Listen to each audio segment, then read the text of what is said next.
안녕하십니까, 임은경입니다. 오늘은 온라인 구직시장 활용에 대해서 강의를 진행하도록 하겠습니다. 요즘 거의 모든 채용이 온라인을 통해서 진행이 되고 있죠. 이 온라인 채용이 우리나라에 들어오기 시작한 거는 1990년대 말이라고 할 수가 있습니다. 최초로 취업 포털 사이트라는 게 생겨나면서 온라인 구직시장이 형성되기 시작했죠. 이후로 2000년대에 인터넷이 보편화되기 시작하면서 이제 온라인 구직시장 자체가 많이 활성화됐다라고 할 수가 있겠는데요. 최초에는 채용 정보 제공이라는 단순한 정보 제공에만 그치던 그 채용 사이트가 요즘은 입사 지원은 물론이고 인적성 검사, 채용 대행에 이르기까지 다양한 업무를 진행을 하고 있습니다. 여러분께서는 이 온라인 구직 사이트를 통해서 또 구직 활동을 진행을 하실 텐데요. 효과적으로 온라인 구직 활동을 하시는 방법에 대해서 이 시간 진행을 하도록 하겠습니다. 효과적으로 온라인 구직 활동을 진행하시기 위해서는 가장 먼저 채용 시장에 대한 이해가 좀 선행이 돼야 되지 않을까 합니다. 기업이 인재를 채용하는 방식과 구직자가 일자리를 찾는 방법에는 차이가 있습니다.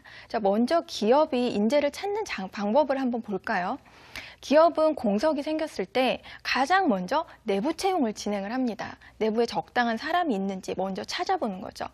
그래도 적당한 적임자를 찾지 못했다. 그럼 그 다음으로 찾는 방법이 바로 외부 추천입니다. 외부 사람들 중에서 적합한 사람이 있는지 추천을 받아서 채용을 진행하게 되고요. 그래도 적임자를 찾지 못했다. 그럼 그 다음은 헤드헌터를 활용을 하거나 아니면 파견업체 혹은 소개소 등을 통해서 이제 그 채용을 진행을 하게 되겠습니다. 그래도 적임자를 찾지 못했을 경우 마지막으로 취하는 방법이 바로 채용 정보를 오픈하는 공개 채용이라고 할 수가 있겠습니다. 반면에 구직자 여러분께서는 채용 정보를 찾을 때 공개된 채용 정보를 가장 먼저 찾아보시게 됩니다. 그래서 기업과 구직자가 서로 그 시선 차이가 다르다라고 할 수가 있겠죠. 기업은 맨 마지막에, 구직자는 맨 처음 구직 활동을 진행을 하다 보니까 그만큼 경쟁이 치열해질 수밖에 없는 거죠. 거기에다가 요즘 취업 채용권이 전부 온라인으로, 적어도 80% 이상은 온라인으로 진행이 되고 있어요. 그렇다면 온라인의 장점이 뭐죠? 지역차가 없다라는 거죠. 채용 정보를 올려놓으면은 서울에 있는 사람들뿐만 아니라 저기 제주도에 있는 사람, 심지어는 해외에 있는 지원자들까지 이 정보를 모두 접하게 된다라는 얘기입니다. 그러다 보니까 온라인 구직 시장은 모든 채용 시장을 통틀어서 가장 경쟁이 치열한 시장이 될 수밖에 없겠습니다.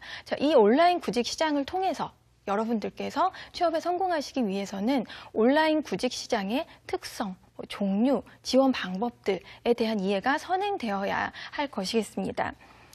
그렇다면은 채용 사이트의 종류에는 어떤 것들이 있는지 좀 살펴봐야 되겠죠. 취업 사이트는 크게 세 가지 종류로 나눠볼 수가 있겠습니다.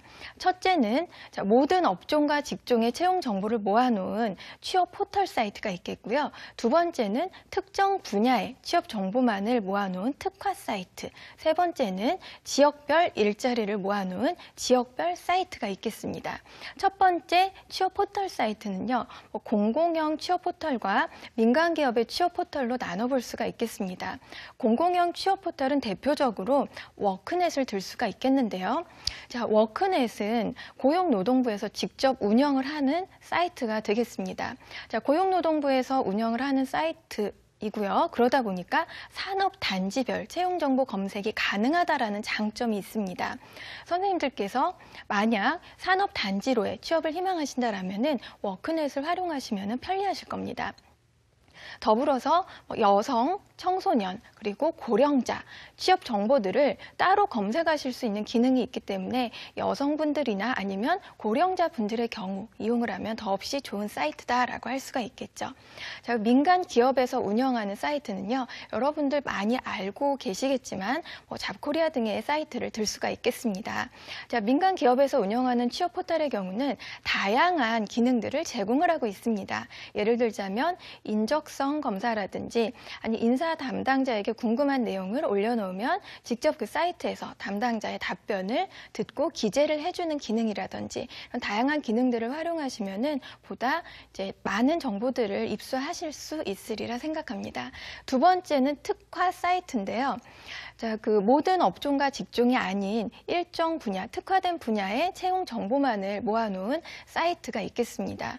어떤 한 직종, 건설 업종이라든지 미디어 업종, 혹은 패션 디자인 분야, 혹은 석박사 이상의 고급 인력 채용 등의 특화된 분야의 정보들만을 모아놓은 사이트이기 때문에 만약 구직자 여러분께서 특화된 그런 분야를 좀 찾기 희망하신다라고 하실 경우 이 특화 사이트를 이용하시면 되겠습니다. 세 번째로는 지역별 사이트인데요. 지역별 사이트는 한 지역, 그 특정한 지역의 채용 정보만을 모아놓은 사이트가 되겠습니다. 예를 들자면은 서울 일자리 플러스 센터나 경기 일자리 센터 등이 대표적이라고 할 수가 있겠는데요. 이 이외에도 각 시나 도, 그리고 구, 각종 지자체마다 자신들이 운영하는 사이트가 있으니까 특정 지역에 취업을 희망하신다라고 하면은 그 지역별 특화된 사이트를 이용하시면 되겠습니다.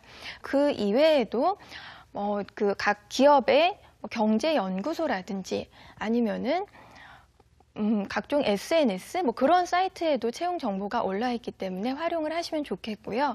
그 외에 헤드헌터, 헤드헌팅 사이트도 활용하시면 좋겠습니다. 자, 이번에는 그 취업 정보 제공 사이트 이외에 그 구직 활동에 도움을 받으실 수 있을 만한 사이트를 좀 소개해 드리고자 합니다. 예, 첫 번째로는 그 취업 컨설팅 기관을 들 수가 있겠는데요. 그 혼자 구직 활동 하시면은 이력서는 도대체 어떻게